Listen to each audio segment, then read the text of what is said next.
Hello and welcome back to Ear Read This for the second part of our Pickwick bonanza. We are now going to talk about Death and Mr. Pickwick by Stephen Jarvis. I'm Ash. I'm Adam. And we are very lucky to be joined by the author himself, Stephen Jarvis. Hi, Stephen. Hello there. So we've heard the received history of the composition of Pickwick Papers. Now we're going to jump into the theory held by Death and Mr. Pickwick, namely that Charles Dickens stole the ideas of Robert Seymour. How did you start researching Robert Seymour? Well, the first thing to say is that Seymour is a bit of a shadowy figure. There was a lot of evidence about him which mysteriously vanished in 1928, and I spent a lot of time trying to find that. It was like the holy grail of my research. But I didn't manage to find it. But I started looking into his life and finding out as much as I could about him, and eventually I produced Death of Mr. Pickwick. So what in particular disappeared in 1928? There was this massive biography, unpublished. It was called The Life of Robert Seymour, and it was written by a man who knew Seymour's son, and it just vanished. And, I strongly suspect that it was deliberately suppressed. But, I spent, I would say, about a year looking for it. And in the end, I had to say, no, I'm not going to find it. So there you go. I still hope one day it might turn up. But until it does, I did my best. I used the scraps of information I could about Seymour to construct a character for him. This biography, is it like other sort of ghost sources where there are sort of references around to it, but the actual core of it went missing? No, the whole thing went missing. It was very strange what happened. It was put up for sale at Sotheby's in 1919, and apparently a very high reserve price was attached to it. That's really interesting. And there are indications that there could have been some sort of really meaty thing in it. And then it sort of went underground, and then some things that were put up for sale with it emerged. And among these was a letter, I've seen this, and it was addressed to someone identified only as Dear Sir. And this Dear Sir is the person who presumably acquired this. And, I've long suspected that it was deliberately suppressed. I even have my suspicions as to who did it. But, there came a point where I had to say, I'm not going to find it. It may no longer survive. But, my wife, I would tell her, well, I'm going to try this to find it now. But she just rolled her eyes. And I just had to say, no, it's gone missing. So I did my best with the material that was available. That's a hell of a story in itself, though. I have to ask, are you prepared to say who you think got it? The person who I think, this is my suspicion. There was a man called William Miller in the 1920s who was, he was a huge collector, and Pickwick was the centre of his collecting interests. And the interesting thing is that in the Second World War, he fled to America, taking part of his collection with him, and the rest of his collection, some of it was put up for sale, and some of it was hidden in various secret caches around the UK. Now, where these caches are, no one knows. So it might turn up one day, but here's my main smoking gun. And you never know; it might turn up. It would send shockwaves if it did. Yeah. It's absolutely. To imagine. I mean, this is why, as I say, I spent so much time trying to find it. Yeah. But in the end, you have to say, well, it's gone missing. It may have been destroyed, of course. Yeah. If there were things in it that people didn't want others to hear about, there's a motive for destroying it. Absolutely. Well, what remaining sources were there left that you worked on? There were little scraps, I mean, for instance, there are indications that Seymour was gay. Okay. So in the novel, I actually make him gay. There are indications that he At one point was interested in becoming a priest. And then, of course, you get the drawings that he worked on. What clues do they give about his personality? Mm-hmm. And also, the other thing that I did was that Seymour was essentially a manic-depressive character. Yeah. So what I tried to do, I said to myself, is there a modern-day manic-depressive cartoonist I could research and then use aspects of his personality and apply them to Seymour? And I did, in fact, find one. There was a cartoonist called Jed Melling, who was manic-depressive, and he died, I think it was about 10 or so years ago. But I traced his son, and I had a very long conversation with his son, and he gave me all sorts of insights, which I applied to the character of Seymour. So even though I didn't find this missing material, I found other ways of trying to construct a character for Seymour. Yeah. So could you give us a brief biography of Robert Seymour before he met Dickens? Yeah, sure. Well, he was born in 1798. No one knows his exact date of birth. His father actually died before he was born. Then he was apprenticed to a pattern designer. This is someone who would design patterns for cloth. And then he broke away from that. He tried to become, like a really successful painter, first of all. And there was... in fact, some people said that he might have become president of the Royal Academy. But then he had a picture that was turned down by the Royal Academy, and it seems that at that point he decided to become a cartoonist and a book illustrator. And he went on to become the most prolific cartoonist of his day. I mean, phenomenal output, thousands of pictures. No one actually knows fully how many pictures he did.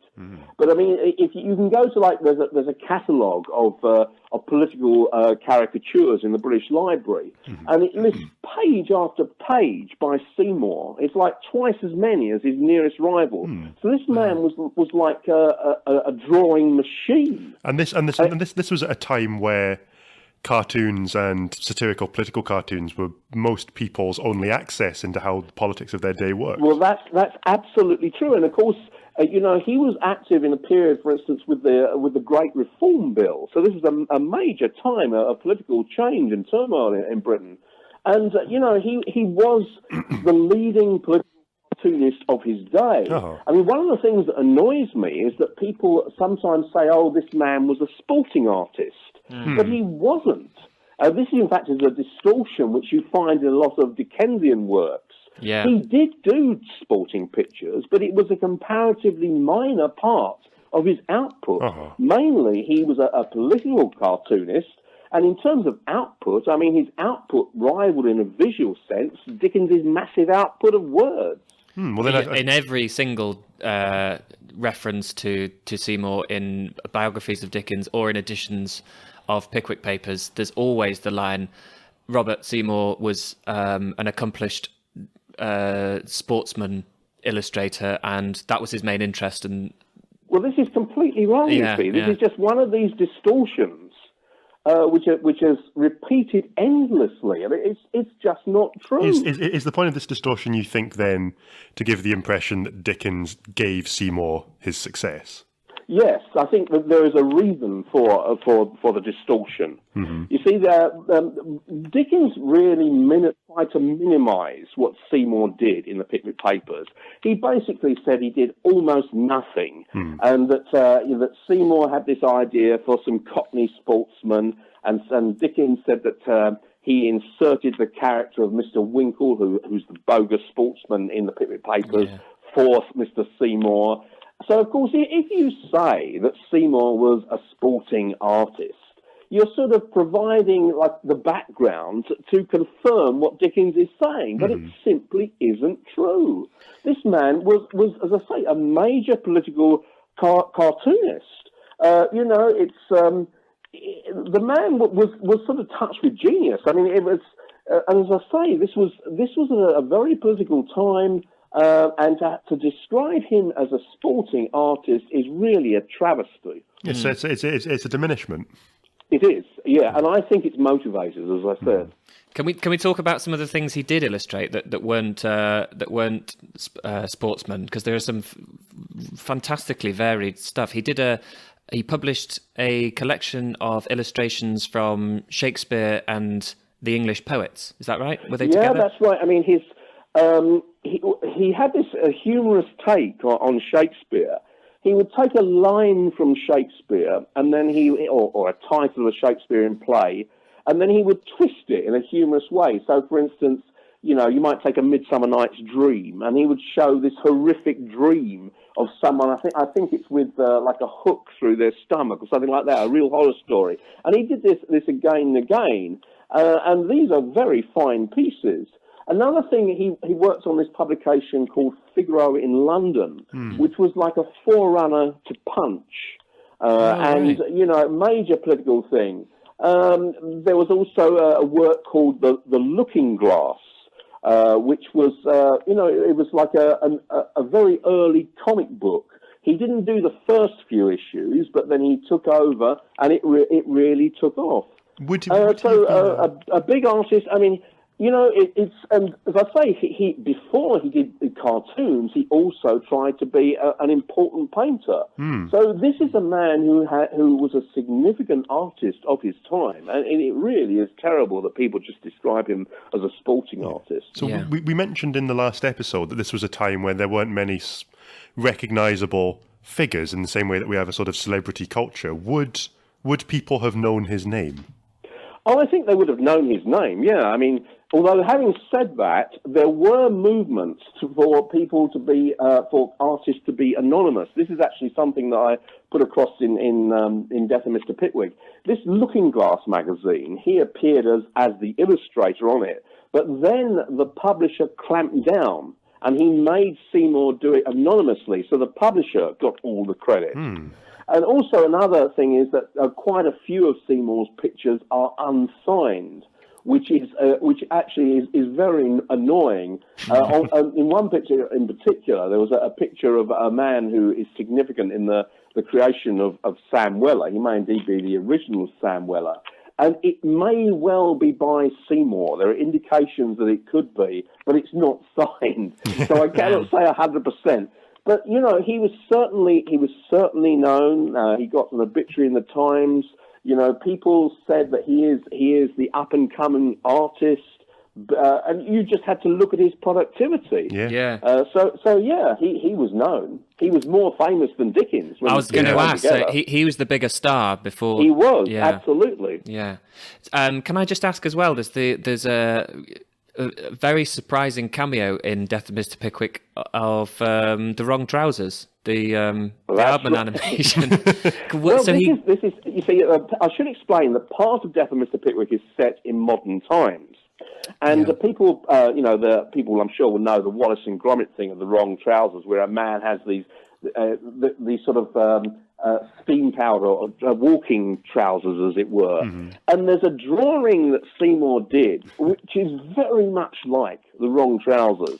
And in fact, it is thought to be the world's first drawing of a mechanical exoskeleton. So this is like the ultimate ancestor of things like Iron Man, But yeah, it's when I saw this this picture by Seymour, it did definitely remind me of the wrong trousers. Robert Seymour, father of RoboCop. Well, absolutely. And we're an Edinburgh-based podcast, so I'd be remiss to not mention he also did drawings of Burke and Hare. Is that right? That's right, yes. I think he may well be the first artist to have done drawings about Burke and Hare. See, again, this shows how versatile he was. Yeah, so how did he get involved in that? But he could do horrific pictures as well. What was his involvement? Why? Because if he was based down in England, what drew his attention north? There was a man he met who was actually a member of Parliament who was concerned with anatomy. I mean, the background, I'm sure you know, it was that people were stealing corpses to give them to medical students. Because there were more medical students Seymour met who was concerned with the legal campaign. And this may well have something to do with Seymour's involvement with Burke and Hare and drawing them. But again, this is a bit shadowy. If I had this lost material, I'm sure I could give a better answer.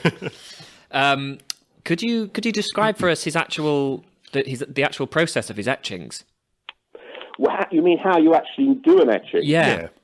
Well, this is something that I had to really research, for Death of Mr. Pickwick. The idea of an etching is that you take a steel or a copper plate and then you melt wax on it. So you've got like a wax-covered plate.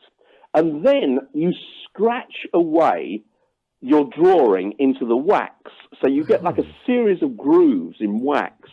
And then what you do, you pour acid onto this plate. And the acid goes through the grooves that you've cut in the wax, and it reaches the metal plate and actually makes grooves in that. Wow. And then when it's all finished, you can use the metal plate for printing. But this is actually a very difficult thing to do. It takes a hell of a lot of practice, and all sorts of things can go wrong. I mean, for instance, you can leave the plate too long in the acid and ruin it. Yeah. So it's a very skillful thing. And Seymour, I mean, he was a master of it, and he was just so fast. He was. This is actually, we mentioned in the last episode this man Buss, who briefly took over from Seymour after Seymour's suicide as the Pickwick illustrator. He had no experience of etching, and he was persuaded to give it a go, and he failed. He did his best, but they weren't up to Seymour's standard. I was going to say they're not as memorable as Seymour's, but to say that he didn't know how to do what you've just described, they're pretty impressive. Good, yeah. Well, he did his best. Yeah. That's all you can say. If he'd had another month, he probably would have been fine. But he didn't, and then the publishers, Chapman and Hall, fired him. Yeah. Is that work, that process you just described there, is that a one-person job, or would he have had a team? No, it's a one-person job. Okay. Alternatively, you could probably find someone to do etching for you. That could happen. You see, the thing is that etching didn't have much status. It was regarded as a sort of a mechanical process. The thing that had its status was the similar art of engraving. Now, in that, you actually take like a stylus and you scratch away at the metal itself. I mean, that also takes years of practice. But basically, not many artists did etching. It was regarded as a sort of thing that people might do as a hobby, this sort of thing. But Seymour was obviously very good at it. And, many examples of etchings he produced. Did Blake do, sorry to veer away a little bit, but did Blake do etching, or was that more engraving? I'm not certain about Blake, to be honest. I could give you the wrong answer. I suspect he did, but I'm not 100% sure. I do very briefly mention Blake in Death of Mr. Pickwick because one of the artists the artist who eventually took over from Robert Buss, Hablo Brown, he admired Blake, but I wouldn't like to say for sure. Apart from etching and engraving, there's also woodcutting, which was another way of reproducing pictures. Now, with this, the artists tended not to do this themselves. They would hand it over to a professional woodcutter who would scratch away at wood and so on. But with this, a lot of pictures were sort of spoilt by woodcutters who weren't very good. Seymour actually complained about woodcutters all the time. Yeah. And I've seen some of his pictures that really are pretty bad. They've been ruined by woodcutters. No, that's the Damien Hirst method. Hand it off to someone else.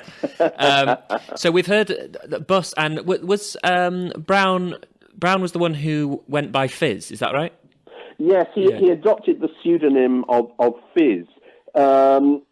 Originally, he chose for one issue of Pickwick. He chose another pseudonym. He called himself Nemo, but then he became Fizz, which is probably physiognomy. Maybe that's where it comes from.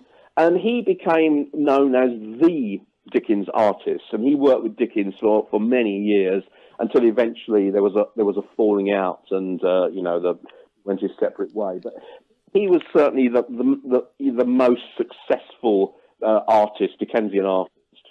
And were there any more significant competitors or peers to Seymour, obviously whilst he was alive? Well, yes. I mean, there was George Cruikshank. Yeah. Cruikshank was regarded as sort of the previous star cartoonist, but Seymour was like the rising star. And I mean, there was this. I remember coming across this very significant passage where it said that Seymour was sort of beating Cruikshank out of the field or something like that. So obviously he was the one who was the rising star, taking over from the older Cruikshank. But Cruikshank was a great artist. I mean, I'm not going to deny that. And then also there was Cruikshank's brother, Robert Cruikshank. He was another good artist, though not as good as his brother. But I mean, you also have to look at the artists that influenced Seymour. And the two names that always come up are James Gilray and Thomas Rowlandson. Yeah. You know, they're generally regarded as the two greatest artists of this period. And then you'd probably add Cruikshank and then Seymour after, something like that. And Seymour had a nickname, at least for a while, of his own, Shortshank. Yeah, this is very interesting. Because Shortshanks, if you remember, I said that I suspected that Seymour was gay. Yeah. And I think that this Shortshanks is a clue to that. You see, Shortshanks makes you think of Longshanks, Edward I, the Hammer of the Scots. Yeah. So if Longshanks was the king, then his son, who became Edward II, you might say, well, he's a smaller man, he's the son, so he's Shortshanks. But the thing about Edward II is that he is probably the most famous gay man in British history. You know, so I think there was a big clue here that Seymour was kind of flagging up the fact that he was gay. And it was actually a very good disguise because it sounds a bit like Cruikshank. Yeah. You know? So I think it was a mask that Seymour was wearing. You see, the thing you have to understand is that the print shops were actually gay pickup places in the early 19th century. I mean, homosexuality was a capital offence. So people were not going to be open about it, but obviously it went on. And I strongly suspect that Seymour was gay. Yeah. To move on to the sort of origin of Pickwick, there's another cartoon character that crops up in Death and Mr. Pickwick, Dr. Syntax. What's the background with him? Well, he's a very significant character. He was created by Thomas Rowlandson, and he is generally regarded as the world's first cartoon character. And by that I mean someone who is recognisable and who has a series of different adventures, so you can place him in different contexts. And, you know, so he is, if you like, the ultimate ancestor of every cartoon character there is, you know, Popeye, the Superman, whoever. There weren't many other cartoon characters after Dr. Syntax until you get to Mr. Pickwick. In between the two, there were some other characters from a publication called Life in London. But these are the three significant breakthroughs as far as cartoon characters are concerned. And the point is that Dr. Syntax appeared in poetry. The characters in Life in London, it was a sort of novel, but not really. It was a bit too loose to be considered a novel.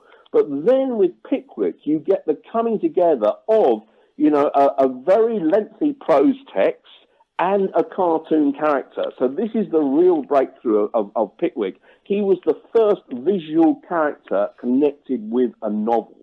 So, along with everything else, he was the first precursor to a graphic novel too. Absolutely, yeah. I mean, you know, you have to take into account both Life in London and Dr. Syntax. I mean, Dr. Syntax has quite a lot in common with Mr. Pickwick in the sense that he travels around just like Mr. Pickwick, and he takes notes just like Mr. Pickwick. The main difference is that he is thin, whereas Mr. Pickwick is fat.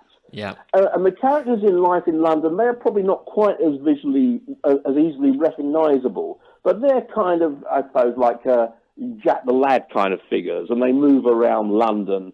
They do a lot of drinking. They get involved with all sorts of scrapes. So these are the three works, and both Dr. Syntax and Life in London can be seen as forerunners to Pickwick. But everything comes together when you get this cartoon character, Mr. Pickwick, attached to a novel.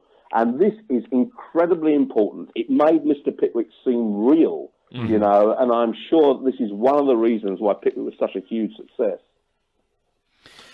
To go on to the premise of Death and Mr. Pickwick itself, could I state the case according to Dickens to prompt your rebuttal? The claim in editions of Pickwick and in every Dickens biography I've come across is that he met Robert Seymour once. Yeah.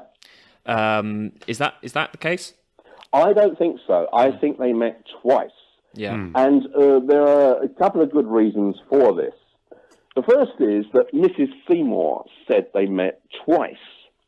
Also, I find it difficult to believe that they could have collaborated without a meeting. Yeah. And I discussed this in Death of Mr. Pickwick. And the other thing is that Dickens's account of the origins of Pickwick cannot be true. There are fundamental contradictions in it. So you've got this man who's saying that he met Seymour only once. He said he never saw Seymour's handwritings. There was no communication.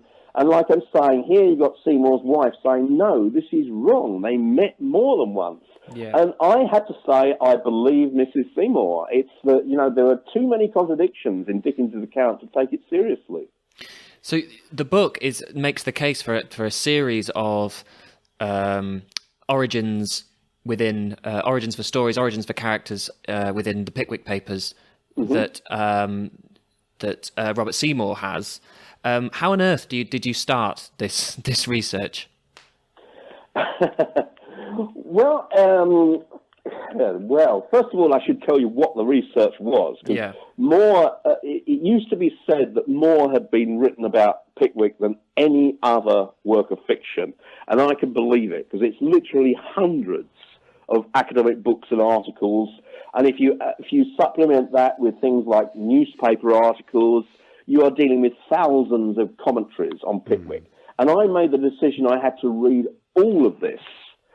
But then also things started to emerge that I could see there's something wrong with the traditional account of Pickwick's origin.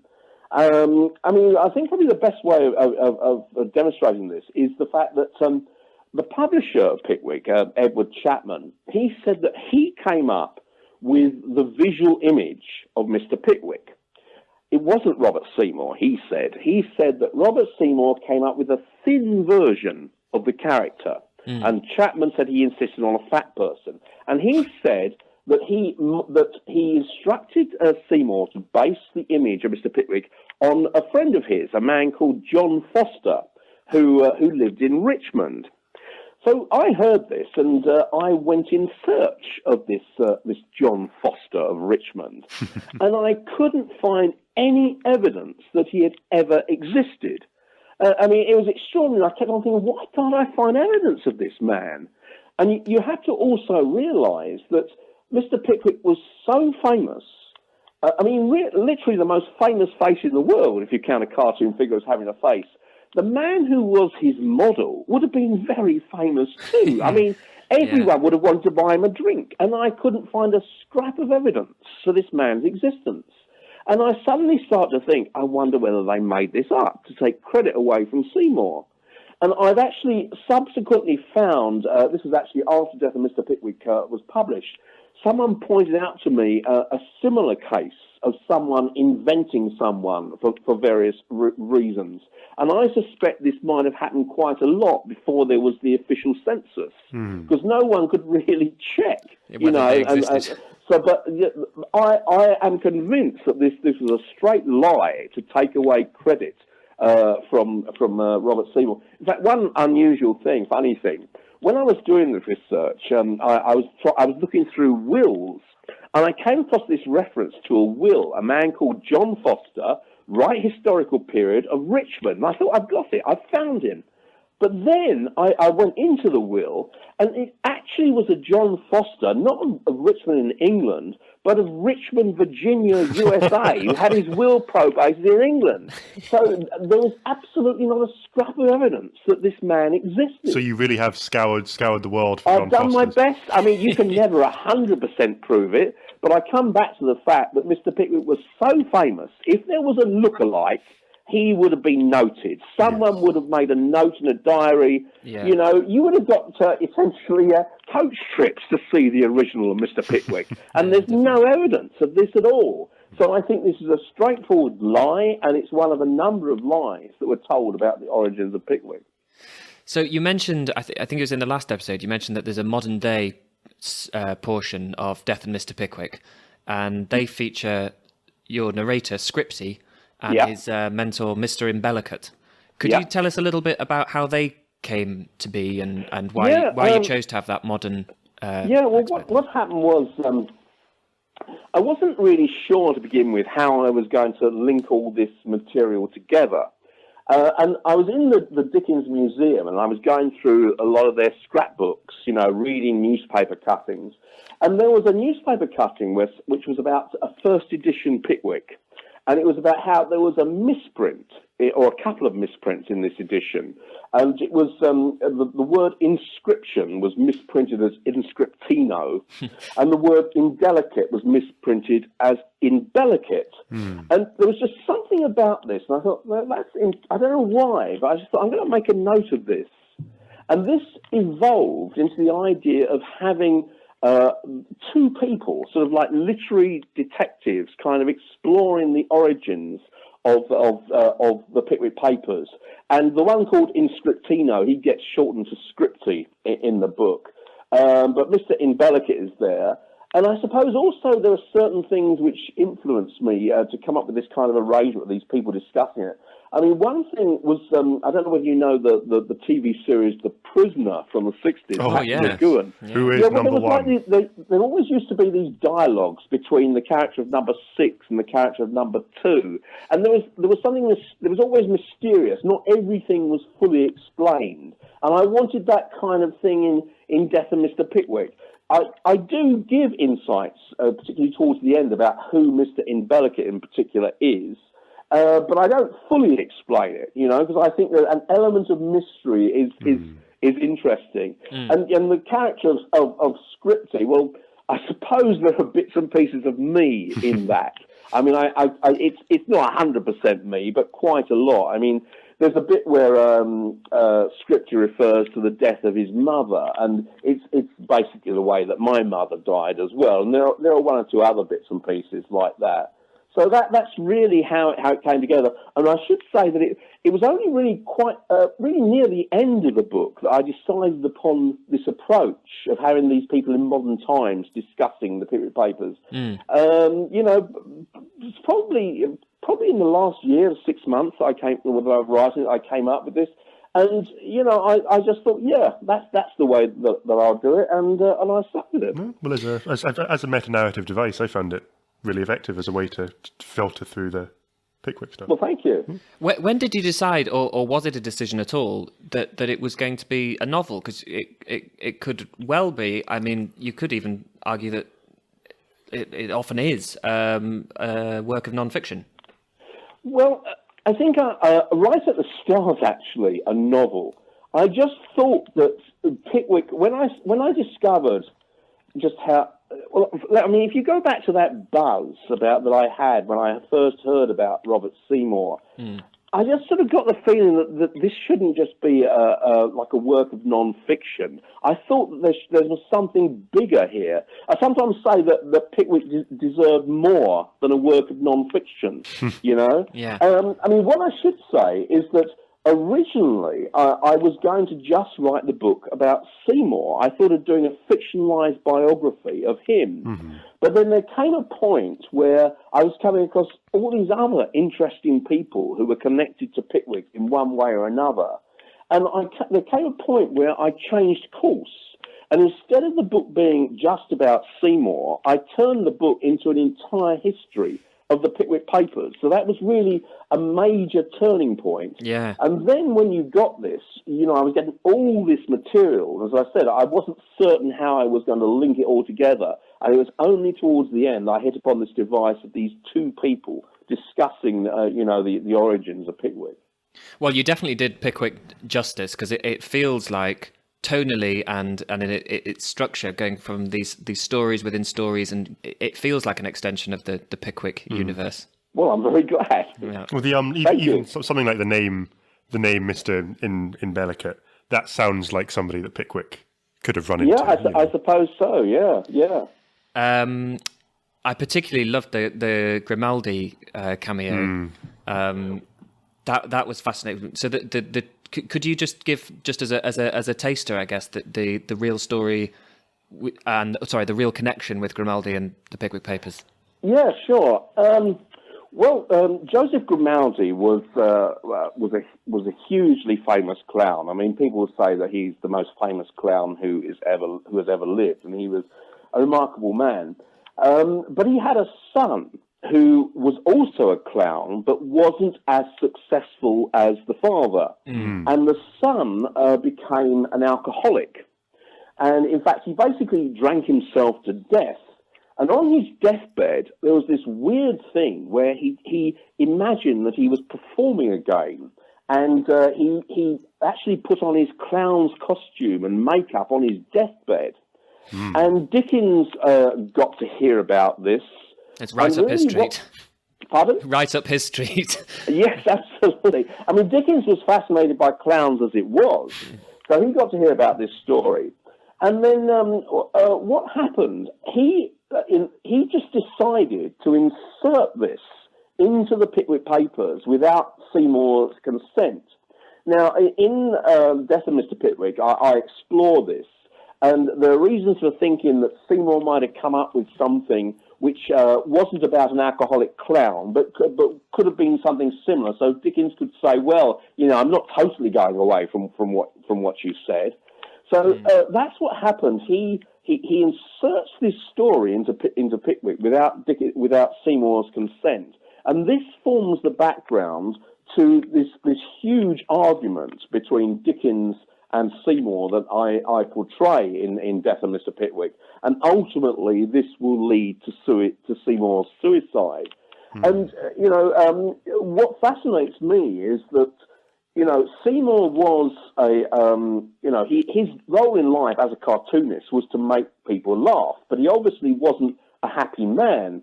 So in a sense, he was a kind of sad clown himself. And that fascinated me as well.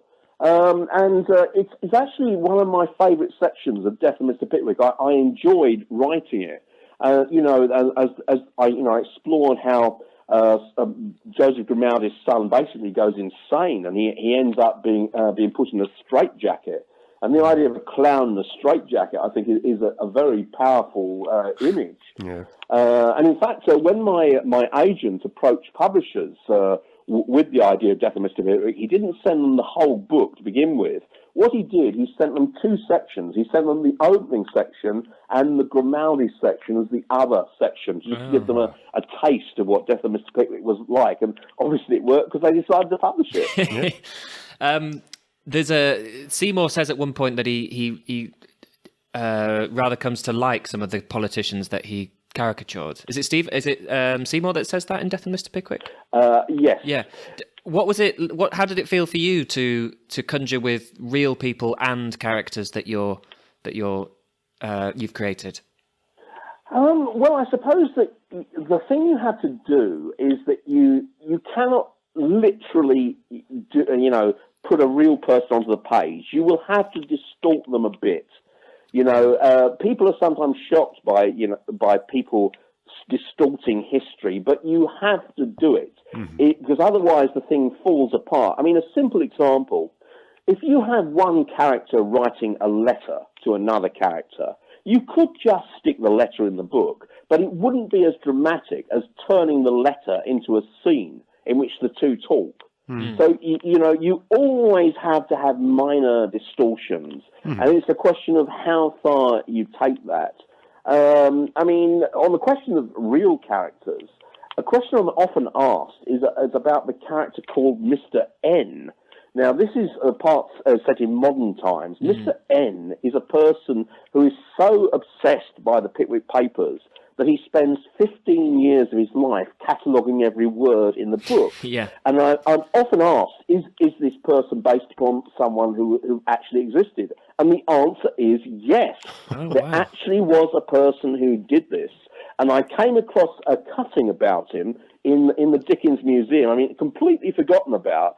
And it was like my eyes lit up. I thought, my gosh. That's a character in fact, on the page. that is my favourite section of Death of Mr. Pickwick. It doesn't involve Dickens or Seymour. It's this section set in modern times, or not quite modern times, the early 20th century. And, by this man utterly obsessed by Pickwick. And I really enjoyed writing that section. Yeah. Right at the beginning of the novel, Mr. Imbellica asks, how well do you know the immortal work? And then is disappointed when Scripty says, he's read it 3 or 4 times, I think, and he says he's waiting for the person who will say, by heart. It sounds like... There were people. There was an Indian man, sort of a guru, who claimed to know Pickwick by heart. And, he could just reel it off like that. And to a lesser extent, there were certainly people who had memorised passages of Pickwick. Yeah. I mean, people nowadays just don't realise just how important a part Pickwick was in people's lives, but it really was. You mentioned shocking people. Can I ask what kind of responses you've had from the Dickensian camp? Well, I don't think they like Death of Mr. Pickwick. No, I can't imagine they do. The initial response, I was described as a hate-driven conspiracy theorist. Really? That should have been on the cover of the book. That's great. But it's just not. It's not true. I mean, the point is that there are contradictions in what Dickens says. His account of the origin of Pickwick cannot be true. No. So you have to then come up with another account. Yeah. And this is what Death of Mr. Pickwick does. It comes up with another account of the origin of Pickwick, which is plausible and is in keeping with the available evidence. And that's good. So, that's good history writing. If you observe a flaw and then come up with your own theories based on the evidence that exists, not on what you wish existed. Absolutely. And the other thing is that, history only gives you certain parts of the evidence. Absolutely. You never get all the evidence you want. You just get bits and pieces that history has left behind. Yeah. But I think it was completely out of order to describe me as a hate-driven conspiracy theorist. But that was the initial response. From where? It was from a Dickensian blog. Oh. And there have been some other sort of snide remarks, if I can put it like that. Yeah. But the point is that I think Dickensians are missing out because, the Facebook page, has got literally hundreds or thousands, actually, of posts by myself and others, all exploring all aspects of the Pickwick Papers and Death of Mr. Pickwick. So there's clearly something here that could attract people to Pickwick Papers and then Dickens more generally. Well, the upturning of long-held theories is exciting, Absolutely. And it sort of links back to that what we were saying in the first episode of Pickwick being a kind of open-ended, almost internet of a book. It seems perfectly matched by your growing online museum of Pickwick memorabilia, facts, and images that you've collected. Well, that's right. The Facebook page. What I'm doing is I'm turning the Facebook posts into flip books, and there are already 14 volumes of these flip books online. I mean, hundreds of. The output of the Death of Mr. Pickwick Facebook page is approaching 1,000 posts a year. What's the name of that Facebook page for people who want to go? Well, if you just put Death of Mr. Pickwick into the Facebook search, you'll find it. Okay. It's facebook.com/Death of Mr. Pickwick. Fantastic. And there are never less than 2 posts a day, often more. And I have really hardcore fans. I mean, there's a fan of mine called Peter Stavlera, And he does things like planning his holidays around Death of Mr. Pickwick. He goes to places that are mentioned in the novel. Every day he does research that is related to Death of Mr. Pickwick. Wow. And this is an enthusiasm that I think Dickensians could tap into. Definitely. And, to denounce me as a conspiracy theorist, I think is very silly indeed. Well, anyone who reads your book can't... I don't believe they can walk away thinking it's got any hate towards the Pickwick Papers. It's a letter of love. Well, I suppose it was, really, given the amount of time I spent on it. Well, I think that's just about out of time, Stephen, but thank you so much for talking to us. Yeah, thank you, seriously. Well, thank you. I really enjoyed it. Thank you very much Likewise. indeed. Well, I really hope we can have you back at some point. We're delighted to. Will we hear any more from Scripty in the future? Well, it's funny you should say that, because I'm actually now working on my next novel, and it's going to be another big historical novel. Fantastic. And I'm thinking of bringing back Scripty as the narrator of that. I haven't made a final decision yet, but I think it is heading in that direction. Excellent. Well, we'll look forward to hearing more. The Stephen Jarvis Thank literary you. universe. Yeah. Okay, bye-bye. Thank you very much, Stephen. Thank you, Stephen. Bye. Bye now. Bye.